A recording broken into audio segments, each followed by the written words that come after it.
Good morning. Welcome to Dishing Up Nutrition. Today's show is brought to you by Nutritional Weight and Wellness. My name is Cara Carper.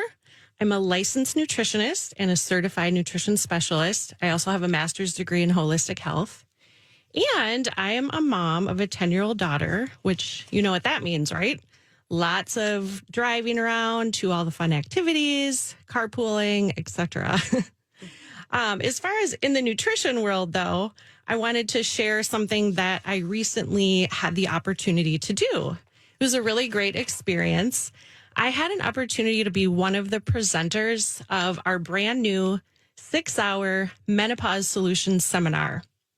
So this seminar is packed with a lot of really valuable information, life-changing information. And it was Melanie Beasley, another dietitian, and myself.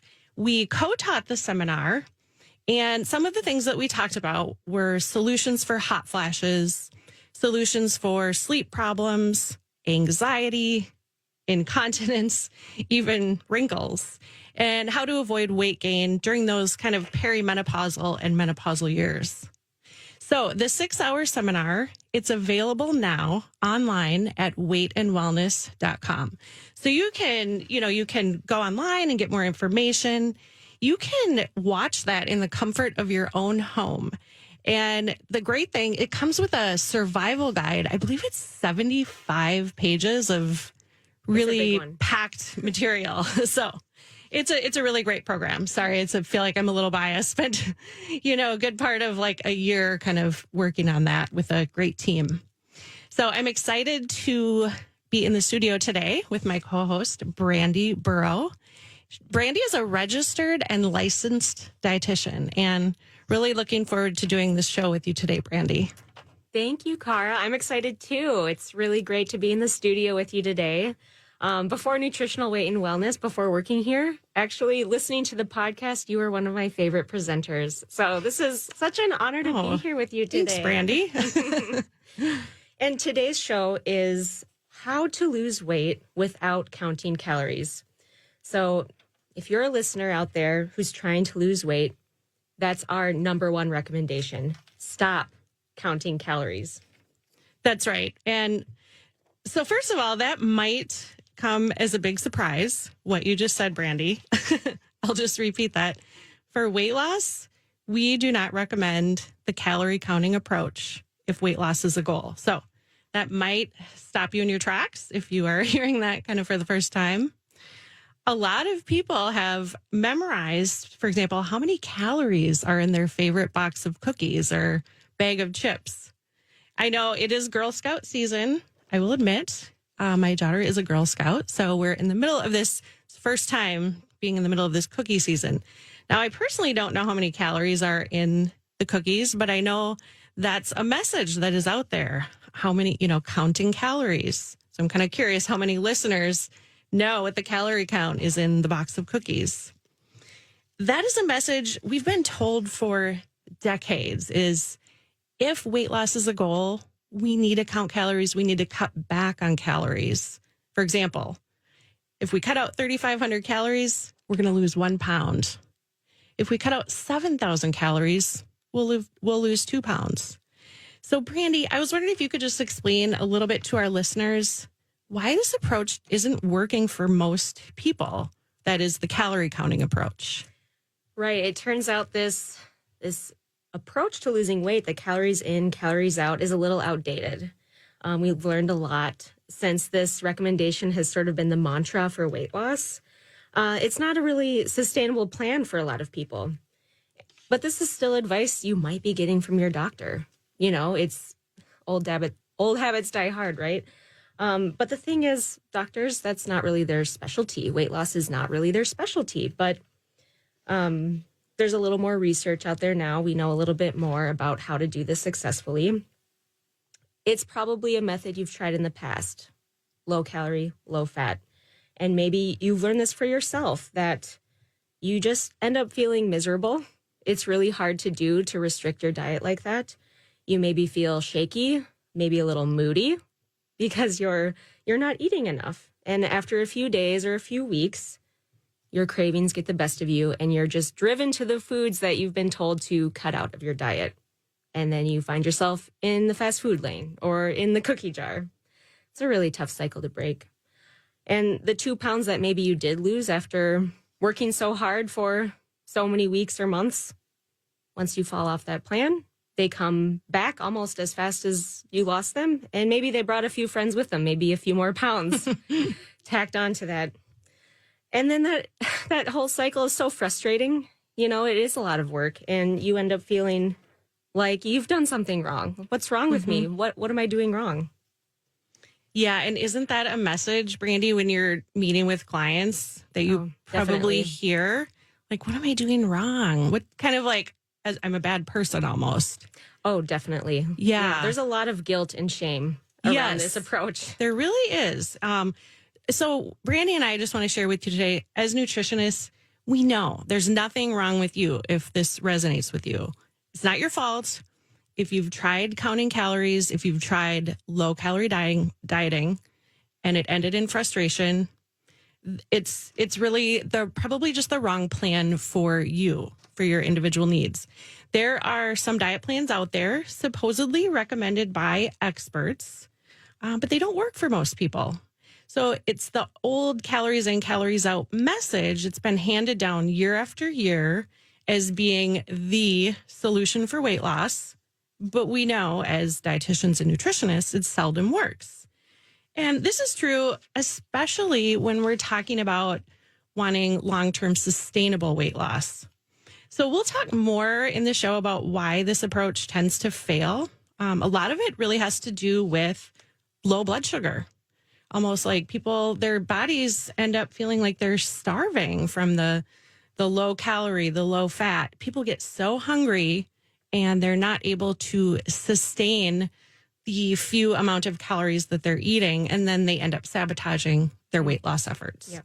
So, and you know, in the past, we've even heard of certain doctors, even dietitians and nutritionists who have questioned their patients or clients, kind of like, are you tracking your food? Are you really not eating that much? Because you should be losing weight. And I think the point that they maybe were missing, the misinformation, is the low calorie eating can actually lead to a slower metabolism because it damages our cells and creates more insulin resistance. So more difficult to lose weight. And again, we'll talk more and more about that as the show goes on. Yep, we're gonna dig into how insulin resistance is a pretty important piece in maintaining successful weight loss and losing weight in the first place. But I just kind of want to review a little bit about why weight gain is a concern.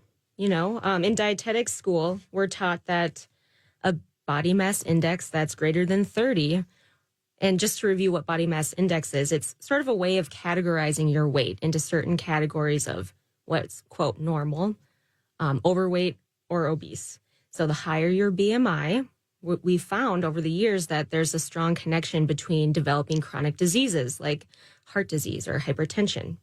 So, you know, losing weight has been connected to reducing your risk. So doctors are going to recommend that you lose weight if your weight falls in the obese category. And since the 1950s, a lot of the recommendation behind losing weight has been that low-fat, low-calorie diet as a treatment for obesity. Maybe you've been on a diet like this in the past. Did it work for you? Or did restricting your calories leave you feeling deprived, hungry, and maybe eventually so desperate you just find yourself binging? Well, let's see. After, 50, 60 years of following the low-fat, low-calorie diet plan, the obesity rate in the United States is 42%. So it's safe to assume that maybe this isn't working. The obesity rate has gradually climbed pretty dramatically during that time. So it seems, this isn't working. We need to find a new plan.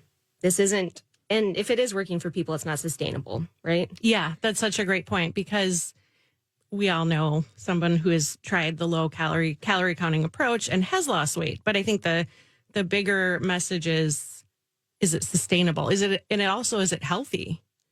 Right. Are you getting the nutrients you need to Right. support like a good quality of life? Mm-hmm. Energy, moods. How are your energy and moods with a diet like that? Exactly. So, yeah, this is a difficult plan to follow, and most people don't stick to it. So, with the current rate of obesity at 42%, and most people, 3 out of 4 people in that overweight category or obese, we need to take a deeper look into the science and find a plan that works. That's a plan that supports not only overall health, but just a healthier weight and a stronger body. Yeah, you make some really good points there, Brandy. And also, I think a lot of people think, oh, I need to, especially if they're in the overweight or obese category, I need to lose weight to be healthy. But our approach has always been sometimes we just need to heal the body. We need to start looking at health, quality of life.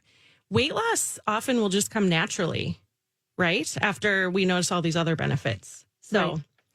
Well, it's time to take our first break, and you're listening to Dishing Up Nutrition, brought to you by Nutritional Weight and Wellness. So let's spend some time today talking about an important weight loss factor. Probably all know this, but we have to keep repeating it. Water. 8 ounce glasses is the magic number. This is actually kind of a starting point because for most people, 2 quarts of water is what your kidneys are excreting in a 24-hour period. So, don't overload your kidneys. Start with 8 ounce glasses, especially if you're not there yet. Determine how you feel, and you may need to increase that. And we will be right back. Welcome back to Dishing Up Nutrition. Today, we're spending a little time talking about water. We always recommend filtered water if you can, that's free of chemicals. Here are a couple signs that you might be dehydrated. Are you struggling with constipation? Do you feel thirsty a lot during the day? Maybe you have joint problems, some stiffness, some pain. If you answered yes to any of these questions, why don't you first try drinking 8 glasses of water every day for a week and then reevaluate? Yeah, that's really good advice. That's really good advice. And I think before break, we had said that's a good starting place, right? Because, especially if someone think about if they're drinking caffeinated beverages or alcohol. We're not recommending that, but the reality is that those are dehydrating. So we would need more water. Definitely. Or what about the person who is an endurance runner or exercises high intensity for an hour a day? Would need, have to replace whatever you lose through sweat with more water. Correct. Yeah. So that 8 ounces is it's a really good place to start. So, Brandy, before break, our topic today is why we really feel, and we have the science to back it up, why counting calories is not the approach to weight loss that we recommend for sustainable weight loss, but for overall just health and quality of life as well. So, and if you are listening, and if you're someone who has counted calories in the past, I bet that you've come across plans that maybe either recommended 3 shakes a day. Does that sound familiar? Or what about eating prepackaged meals? Of course, prepackaged meals have controlled calorie counts, right? And they're typically low calorie. So the calorie counting plans, they all have that same goal, lowering and controlling the number of calories. When we work individually with clients who are categorized as obese, we understand that obesity, it's a very complex health problem. And we consider it a chronic disease that has a lot of contributing factors. So for most people, think about it, it takes years, right, to become obese. That is not a condition, a chronic disease that occurs overnight. So just like any other complex chronic disease, when we would be working with a client, a short-term solution is not going to be the answer. Unfortunately, the idea of a quick turnaround in weight loss by doing the calorie in, calorie out approach, I think that's why it is so appealing to some. That gives false hope. Don't you think, Brandy? Oh, definitely. And clients often end up feeling a like you had said before, kind of more defeated. I think you said there's some shame and maybe guilt. Yep. What's wrong with me? Is it my fault? Because maybe they feel like they're failing. They're not losing the weight on a diet like that. So we're going to keep emphasizing this because I think there is some of that guilt and like, what am I doing wrong? So if this sounds like you, it's not your fault. The calorie counting, low calorie method is just likely not the right plan for you. Right. And I think we then are asking ourselves, what does work then? I don't know anything else. What is the plan that's going to get me on the track to weight loss? Well, let me share a little story about myself. I have my own personal weight loss journey. My journey started much earlier in life. I was a very young teen, barely a teen, 13, but I was already 50 pounds overweight. I actually did fall within that obesity category. But I didn't make the connection about my diet and my weight. I didn't realize that the soda I was drinking every day, or the 3 pieces of toast with sugar and cinnamon on top, or the 3 bowls of cereal I had every morning, that was putting fat on my body. Something that I did pick up on, though. I didn't necessarily know the full connection of what I was eating and my weight, but something I was picking up on at a pretty young age was that fat was getting a bad rap. We had a lot of low-fat products in the house, low-fat, fat-free salad dressing, the low-fat margarine spread, big tub of it in the middle of the kitchen counter. And something I remember just preparing for this show, it kind of conjured some memories.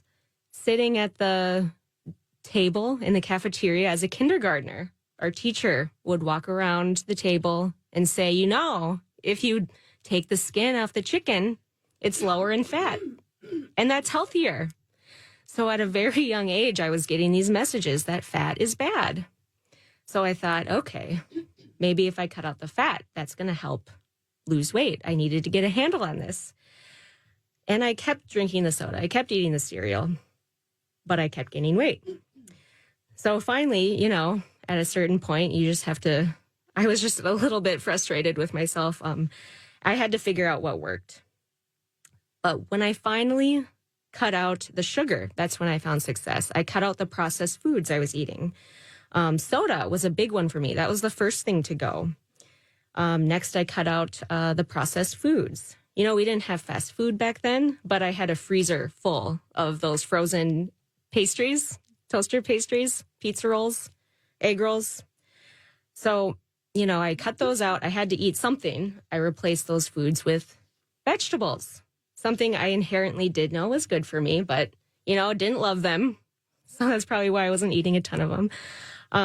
But I found some ways to make them taste good. I found out that actually cooking them in butter, maybe some olive oil, they weren't so bad. And over time, I learned to love them. And this was really successful for me. And because I was so young, my body responded pretty well and pretty quickly, actually, to eating real food. Mm-hmm. The pounds did come off. It still took about a year, maybe 18 months to get that 50 pounds off. But, I did it. And for the most part, I've kept it off all this time. That isn't the story for a lot of our clients. We don't have a lot of young teens coming in with, the goal to lose 50 pounds. But many of our clients are maybe more in their 40s, 50s, and it's a little harder at this age. Sure. Hey, well, first of all, excuse me. Thank you for sharing your story. Thank you for sharing your story, Brandy. I think listeners, it's always nice to have a dietitian or nutritionist be vulnerable and willing to share their story. So, I just have a quick question. So you said that you were eating vegetables and you're like, and I discovered ways to prepare them and they tasted really good with butter and olive oil. Yes. So that's where we get our flavor, right? Is from all those wonderful healthy fats, and they're satiating too. So right. You probably naturally just, the vegetables maybe appealed to you more. Yeah, they were more appealing. I didn't really know the full health benefits I was getting from them. It tasted good. What was working, and I just rolled with it. That's great. Well, like you said, I'm sure that a lot of people can relate to your story, but I'll share a client story that might be just a little bit more typical of a common typical client that we would see, and illustrates that losing weight, it can be complicated. It can be complex sometimes. So Grace is a client who had about 40 pounds to lose. So she actually was considered obese, and she did have some health problems in addition to being obese, which is often the case. She had been diagnosed several years ago with an autoimmune condition. You've probably heard of it, MS, multiple sclerosis. So her goal, because MS is an autoimmune condition, she had a goal to follow an autoimmune eating plan to support her health while losing weight. And during this process, what she shared with her dietitian was that she had more energy, felt stronger, and she felt better. And the plan that she was following included animal protein, vegetables, and healthy natural fats, eating a combination of those 3 macronutrients at least 4 times per day. She said her moods were better, especially when she was getting that adequate animal protein. She also cut out bread and cereal. So it was what we call a real food plan. And we actually have a little bit more to talk about Grace, but we're going to go to a quick break.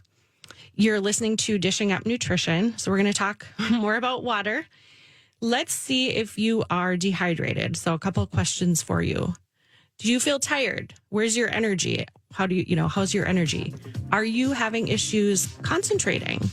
Are you overeating? Sometimes being dehydrated is, you feel hungry, but you're just thirsty. So after break, we're going to give more information on signs of dehydration. Welcome back to Dishing Up Nutrition. Here are some more questions to help you assess whether or not you're dehydrated. Are you struggling with dry skin? Maybe dry eyes? Do you have dry, brittle hair? If you answered yes to these questions, let me suggest drinking 8 to 10 glasses of water every day for 10 days and then reevaluate. And so before break, I was also giving a little bit information on water and just asking listeners to kind of think about signs of what dehydration feels like. So if you feel tired, if you're having some brain fog, trouble concentrating, or if you just feel hungry all the time, these are signs of being dehydrated. So just like Brandy said, just really get back on track with drinking at least 8 glasses of filtered water. Try it for a week, then reevaluate and kind of look at after a week. How's your energy? How's your focus and your concentration? Maybe you're not feeling those strong hunger pangs. So just give it a try. It's amazing what hydrating can do for the body. So another thing that we were talking about before break was just a client story about a client, Grace, who was in the obese category, and she also had an autoimmune condition, multiple sclerosis. And this is Grace, who wanted to lose 40 pounds. So I was just sharing that, she cut out bread and cereal. She started eating real food at least 4 times per day. And eventually she did become completely gluten-free and basically sugar-free. So it was a great anti-inflammatory eating plan. So it all sounds great, right, Brandy? Oh, yeah. And she was feeling good. But then life happens. And we hear this all the time from clients. But she had some people come from out of town and stay with her. Then she had some travel. The sugar the treats kind of started sneaking back in. And what she realized is that sugar and flour, which she had previously given up and felt great, sugar and flour were not her friends. She realized this because once she started eating them, she literally could not stop. One cookie led to another, kind of just led to the whole package. Yep. And she wasn't sleeping. She had more aches and pains, and her mood suffered as well. So Grace is a client who had some complicated health problems, but she also had some lifestyle habits that she needed to change if she wanted to continue on her path of, the weight loss and the feeling great, high quality of life. And it's so great that she was able to experience what it felt like when she removed the sugar. That can be really motivating to encourage yourself and to stay on track and figure out ways to alter your lifestyle to make that happen more consistently.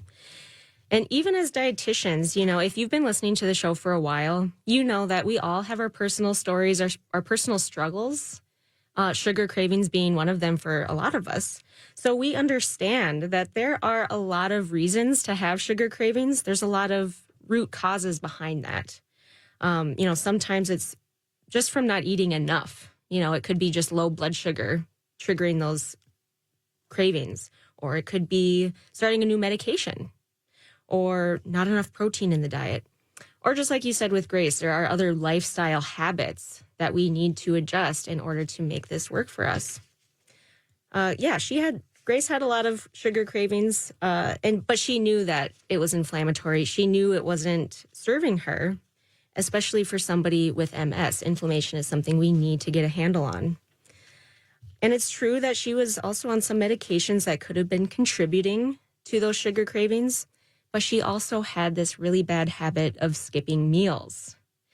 Skipping meals led to low blood sugar, which just kind of sent her on that snowball of sugar cravings and finding herself having down the package of Oreos. Mm-hmm. But she had that in the back of her mind that if I'm skipping meals, I'm reducing my calorie intake, which should lead to weight loss. Oh, good point. Kind of back to the calorie in, calorie out myth. Right. So she wasn't really thinking about the backlash of what could happen when she skips meals. She thought she was doing her body good. But, it just made it more difficult to resist that pan of brownies in the break room. And pretty soon the whole pan is gone. Something else she didn't realize was that little glass of wine she had at the end of the day to unwind would typically be followed the next day by cravings for anything sweet. Here we are again, back in the break room looking for cookies. And like I said at the beginning of the show, the solution for obesity is really complicated. It's complex. And figuring out the reason behind these sugar cravings, same thing. It's very involved. There's a lot of reasons we could be dealing with these cravings. Sleep is something I don't think many people realize can be tied to sugar cravings. Oh, it's such a big one, right? We do whole entire podcasts on this, don't we? Yeah, it's so important. And, when Grace had those guests over, or when she's traveling, her sleep schedule is just thrown off. She probably stayed up a little later, maybe 2 or 3 hours later than she normally would. But like clockwork, she's up the same time every morning. So her sleep is cut short. Maybe she's only getting 6 hours every night instead of the 8 she's used to. And now she's dealing with sleep deprivation on top of the effects those medications had, on top of skipping meals. So, this is a very convoluted mess. So she needed a plan. She needed a strategy to kick this habit. So what we tried was, for the whole month of January, let's commit to no sugar. It's kind of a different version of dry January. Sure. But, at the end of the month, she found that her energy was back. She had better balance. She was just in a better mood overall. And she, felt sharp and focused, better memory. And by the end of the month, lost 8 pounds. Wow. Yeah. And that's great. So it sounds like, would you say that Grace is someone that, I don't know if all or nothing is the right term, but I mean, like we had said earlier, 1 cookie led to 2, led to 3, led to the whole package. Oh, yeah. So she maybe she did need that reboot, that no sugar January. Yeah, just some really strict boundaries. Yeah, just to kind of get it all out of her, almost like a sugar detox of sorts. Yeah, yeah, definitely. Well, that's a great story. And I bet part of Grace's plan was, if she wasn't eating enough and her blood sugar was low, if she was thinking, oh, well, if I cut back on this or that, I'm cutting back on calories and I'll lose weight. So she probably ended up eating more. Oh, yes. Right? Mm-hmm. So she was not only sleeping more, she was eating more. And of course, back to the high quality food that she originally was eating. The interesting thing is that Grace still makes a nutrition appointment with her dietitian every month to stay on track with her real food plan. Yeah, and we need that accountability. I think we all need to check in every now and then just to see kind of how we've maybe strayed off, some new challenges that have come up. That support is so important. Yes. And of course, she likes the weight loss, but her real motivation was to support her healing and the management of her MS, her chronic illness. Some clients really need weekly support. Some, like Grace, need that monthly support. And so, like we had said earlier in the show, instead of the approach of, I need to lose weight to be healthy, Grace is someone that was getting healthy and then naturally the 8 pounds came off. Yes. In January. Yeah, that's so interesting. Great success story. Yeah. So now maybe we could pull in just a little bit about weight gain, perimenopausal, and menopausal. Yes. Yeah, actually, I have a story about this. I was at the coffee shop the other day. People watching, innocent eavesdropping as you do. My ears really perked up, though, when I heard these two women sitting by me talking about weight gain. And one of the women said, ever since I turned 50, I just can't keep the weight off. I'm not really doing anything different. But I think it's just the reality that when you get older, when you hit menopause, you have to eat less. You just have to eat less to avoid gaining weight. And her friend, maybe devil's advocate here, was like, are you sure, though? Are you sure it doesn't have something to do with Wine Club? Or maybe the new medication you started? I mean, there's a lot changing. I don't think you're totally right about that. So I was pretty invested in this conversation. And I think there is that myth out there that, once you hit menopause, you're going to gain weight. And it's true that there are some changes that happen at this stage of life, some shifts in hormones, that can make things a little different. But I don't think it's necessarily about the estrogen or progesterone. I think it's more about insulin. I think that's the hormone that we need to worry about as not as we age, but through all stages of life. And this is something that affects all of us, not just women. Insulin is a really powerful hormone. It's actually one of our fat storage hormones. Mm-hmm. But the good news is we have some control over that. Through balanced eating, we have the ability to stabilize our blood sugar, which has really good side effects for controlling our insulin levels. Sure. So it sounds like what you're saying is, if somebody is in that kind of age range and maybe thinking, oh, I don't have any control of the situation. My hormones have all shifted. I have this weight gain. It sounds like what you're saying is it's actually more of an insulin issue. And insulin, of course, is raised when there are too many sugars, too many usually processed carbohydrates, yes, not enough of the proteins, healthy fats, vegetables, for example. Yes. So by just getting back on a real food eating plan, someone like her, she could lower her blood sugars, her fasting glucose, which naturally lowers insulin. And eventually the cells start to heal and weight loss just occurs. Yes. So, so there is hope for that situation. Like, I like how you said that it's an insulin problem, not an estrogen problem. Right. So I have some interesting information, Brandy, kind of some historical information, but let's go to a break and then I can share that when we come back. You're listening to Dishing Up Nutrition. Have you ever gotten to dinner and said to yourself, what vegetable am I going to serve tonight? What vegetable should we eat? I need a new vegetable idea. Well, we have you covered because on March 24th, Marianne will roll out her vegetable magic. And she will talk about raw vegetables, roasted, steamed, and sautéed. Marianne's classes are not only educational, but they're really entertaining as well. And so this is something that you can do virtually. It's a Zoom class. Starts at 6 p.m. It's only $25. So you want to grab your spot ASAP, and you can do so at our website, weightandwellness.com. Welcome back to Dishing Out Nutrition. If you drink 8 glasses of water every day for a week and you still have dry skin, you may actually be deficient in a fat and essential fatty acids. I might suggest for dry skin to add 2 to 4 soft gel capsules of the essential fatty acid called GLA. If you struggle with dry eyes, I might suggest adding the essential fatty acid DHA. Again, 2 to 4 capsules is recommended every day to help hydrate those tissues. And so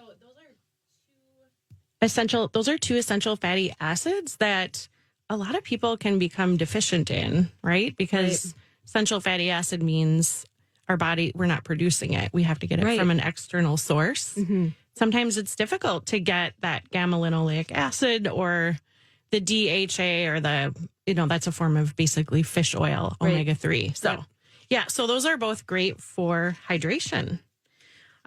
Okay, so I started saying that actually it was Darlene Kavis, the owner of our company, came across some really interesting literature. Now, this is from the 1800s, but the interesting thing about this is it pertains to what you were saying about insulin. Right. And how a lot of times when there's weight to be lost, it's an insulin problem. Yes. Right? Mm-hmm. Even for like women in menopause, it's not so much an estrogen progesterone issue, it's too much insulin. So longtime listeners might have heard all of this before, but if you're new, this could be a new message.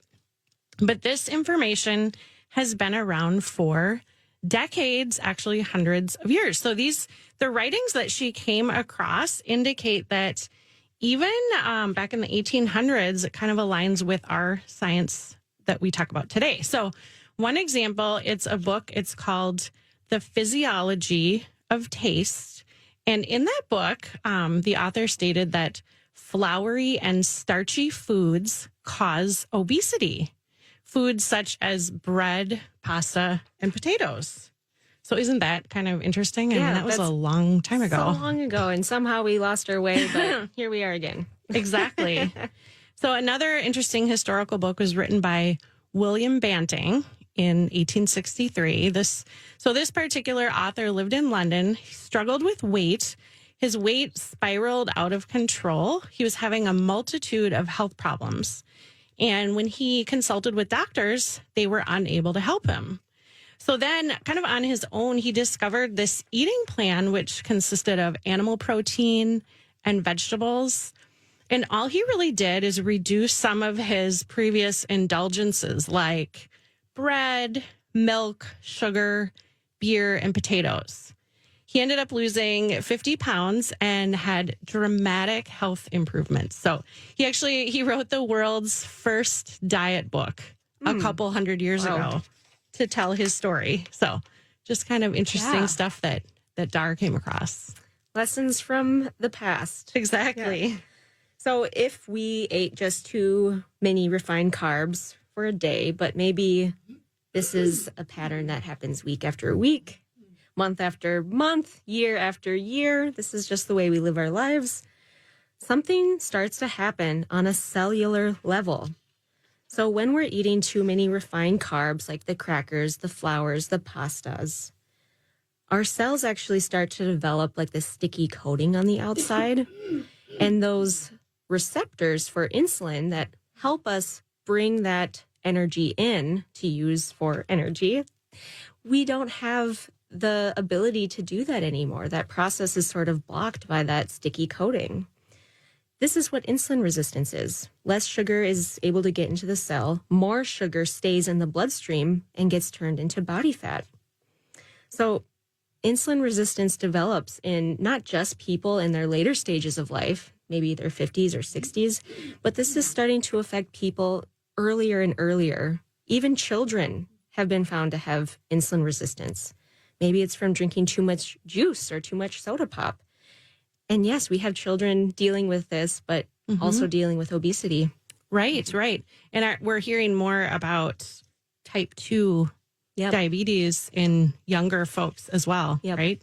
Exactly. It used to be kind of a condition of adults. Yeah, I think they used to call it adult onset diabetes. I know that changed because children are unfortunately acquiring that as well. So, Brandy, I'm wondering if people are thinking, well, why does it matter? What is this insulin resistance all about? Well, it is because just like how you explained it, I liked your explanation of the sticky coating and the cells. The reason that insulin resistance leads to high insulin, and then high insulin can lead to weight gain and obesity. So, and when you gave your personal example and you indicated that you kind of, I don't know, bounced back kind of quickly with your weight loss, you were in your teens, 20s? Teens. Yep. Okay. And you had that 50-pound weight loss. Yep.